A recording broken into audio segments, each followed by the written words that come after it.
And Narmi, much like the other things that I've been writing to people, everything that I want to say to you about us and our friendship and what I want for us and the way that I want us to really be restored, because I do and I deserve that, and I've been very afraid to ask for that because I don't always feel like I get things that I deserve, and it makes you afraid to ask for things. But I'm going to say all these things to you just so that I can get them out, because it's important, and I'm putting urgency around getting things in my life back where I want them to be. And one of the things that I want back is our friendship. It has been one of the most sustaining sources of happiness and identity in my life. And I don't want to lose that because of things that I can't control. And I don't want you to be affected by those things either. I'm going to say, I think, two things that I just need to get out of the way so that you understand. I don't want you to feel like another shoe is going to drop at any moment with me, that there are reactions that I have to things that are just unpredictable and that could loom over our friendship together. I don't want you to feel that way, and I don't feel that way. And I'm finally able to explain and articulate where I've been for so many years, and specifically how that's impacted us. And I'm just explaining that because I feel there's no worse feeling than having to complain or give negative feedback about someone who you love and who you truly believe is always trying to do right. But because of that, and because these are two very important things, I'm going to put them out because I want that to set a precedent in our friendship moving forward. I need to first talk about allyship and the way that it has shown up in our friendship. Because I think you're ready for it and okay with it, I'm just going to say that something that's been challenging for me is the fact that truly I believe there are so many ways in which there are so many cues I should be taking from you. You know how to engage in life as a professional. You have so much success that is admirable. I've gotten used to not feeling like I had a lot to bring to our friendship, and the fact is that I do, and I know you know that better than I do. I'm significantly better in allyship than you are, Narmi. And in that same way that you're a better teacher than I am, it's things that you naturally take to. But because of that, it's very problematic that you never took cues from me around allyship. You never critically examined why you didn't have black friends and queer friends, certainly not outside of Slam, not outside of who you were friends with through me. And one of the reasons for that is that getting people to like you is different than getting people to trust you.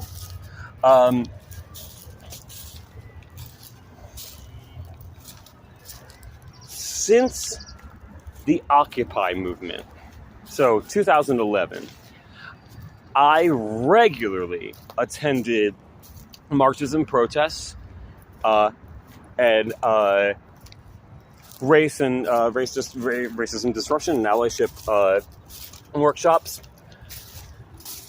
I invited you constantly.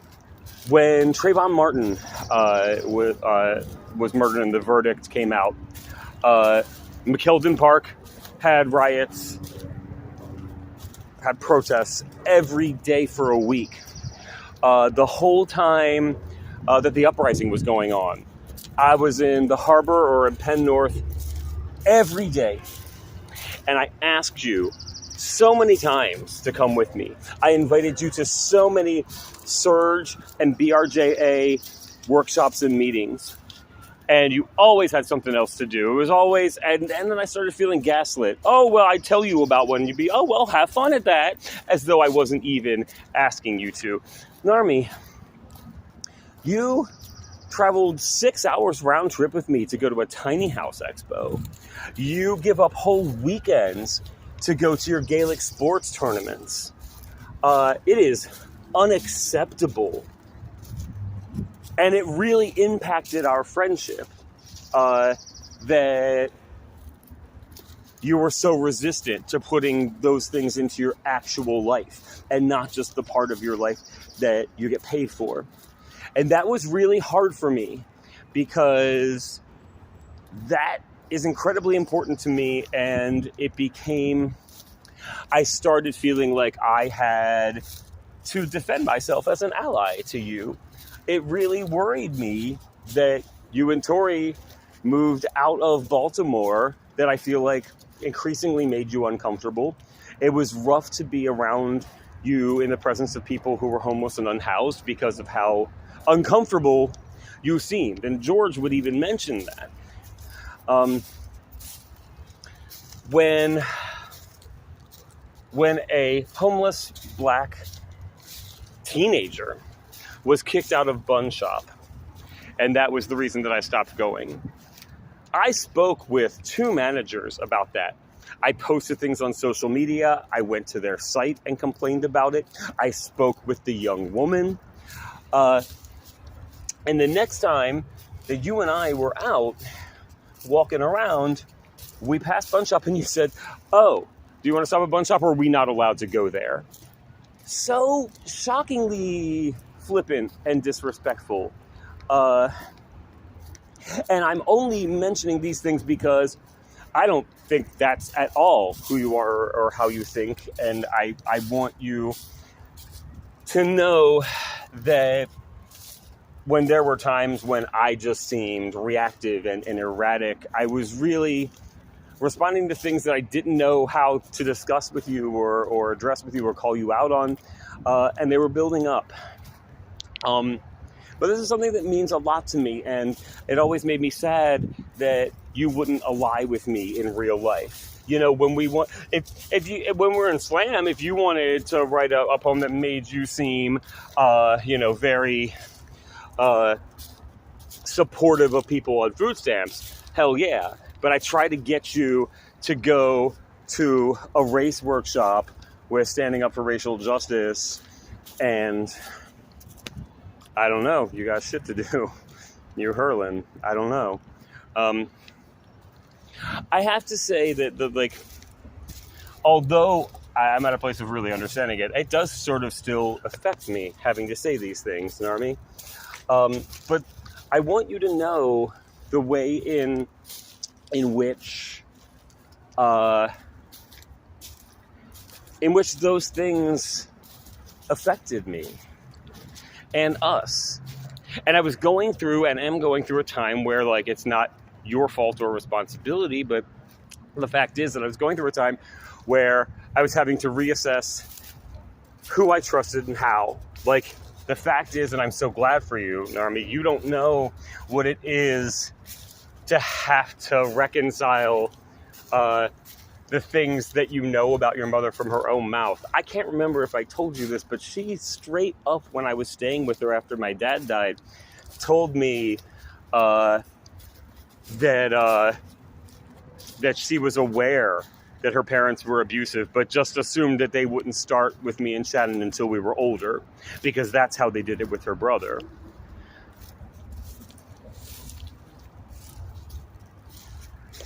I don't want to treat you like, or for you to feel like you're someone who I don't feel like I can trust, because that's honestly not the case at all.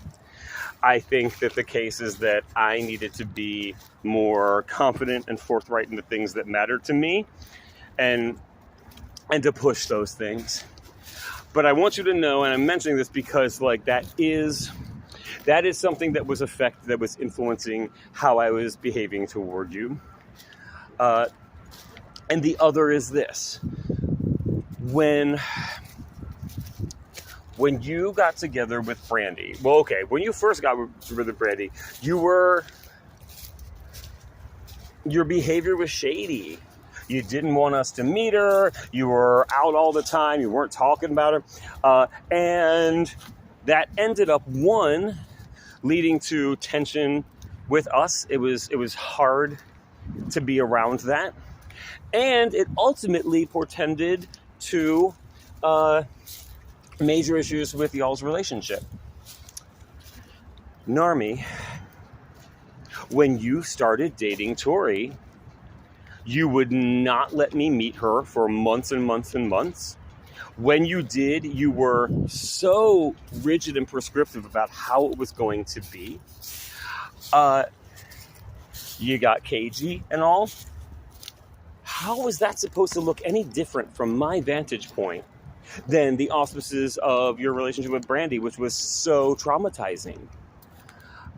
You never articulated anything to me about what was going on. It sucked, Narmi. All I wanted to do was be a part of that relationship.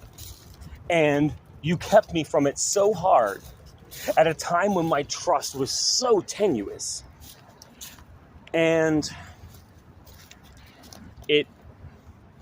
by the time that you sent me a text with a tone of, I should be so happy to be getting offered this chance to be a part of your life. It was like, when I said I didn't feel safe, like, that's what I meant.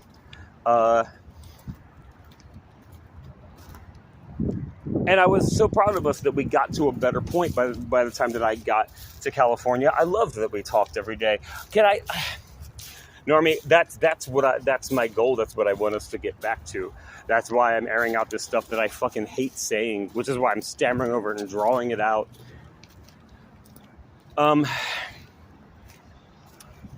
When I got to California and you two got engaged,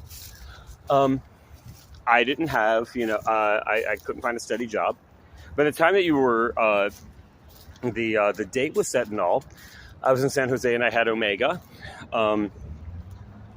who I'd have to figure out how to travel with or arrangements to make for him to be watched. And here's what I'll tell you, Normie. I was ready to go to that wedding. I had figured out airfare. I had figured out who was going to take care of Omega. I was ready. And then I texted you for 2 weeks on social stuff, and you gave no response until I wrote something about the wedding, and then it came boom immediately. And I love myself enough to say that even from my busy best friend who had a lot going on, I deserve better than that.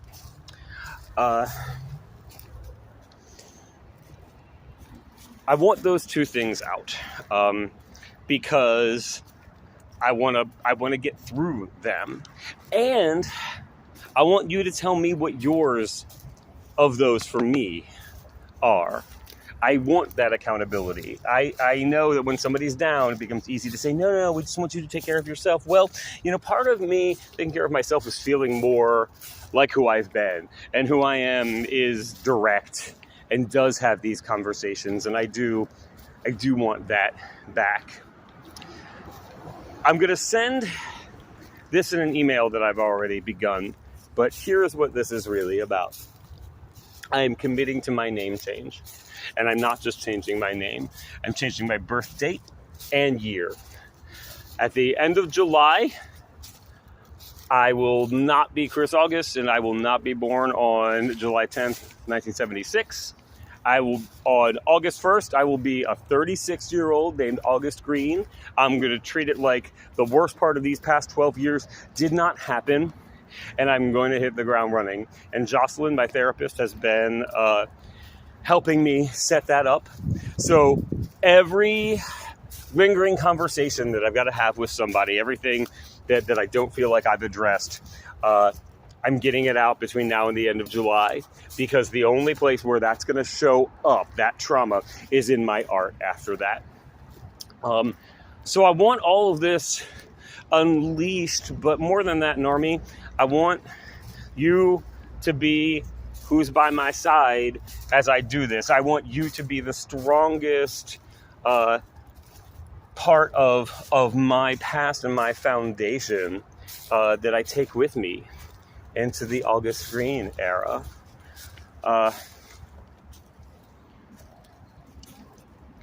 I would have to apologize if this wasn't rambling and long. I think I'm going to set this up on YouTube. I mean, nobody looks at my YouTube, but I think I'll set it up so that nobody else can see it because it's just my private Normie thing. Normie, I love you so much. And I'm so grateful that you have worked so hard to see me. And like, you know, I am very grateful that you acknowledge that I've been through things. And I feel like I'm complaining, you know, when I just list it up. But the fact is, like, it's very hard to endure a rape from somebody who you thought you were getting to know, and then suddenly get flashbacks that cause you to have to reevaluate everything that you thought was true of your life and your family and your identity.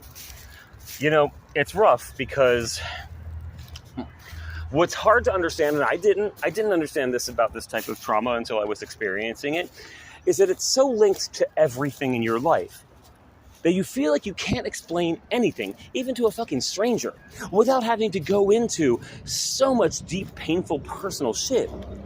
Like, you asked me several times, you know, and I know why, and I love that you did, because you saw me getting very traumatized and triggered by being around Shannon in ways that were counter to the type of healing I'm trying to do. And I know that, and I'm sorry. And yeah, I know you did not mean to berate me when you kept asking me why do you keep hanging out with your sister? Why do you keep... And I can tell you a lot of things, and I did, and I said, you know, she might be all that I have of my family and all that's true. But the way harder thing, and this is just an example of how intense my truths are, even in things that seem casual and social. The real truth about that, Normie, and I guess maybe it's been the subtext between us, the real truth of, other than I love her, of why I worked so hard to keep Shannon in my life, is that I in no way believe that in a family where these types of things had been going on, that only I was harmed. I do not believe that at all. And I also believe that when my mom dies, if not sooner, things are going to fall down on my sister. And she's going to make a lot of awful revelations that Dave is not going to be emotionally ready to support her through. And I'm going to be the only person outside of a licensed therapist, who I also want her to have, who can be there. And I can't not do that. But it's also part of the reason that I have to expedite this healing.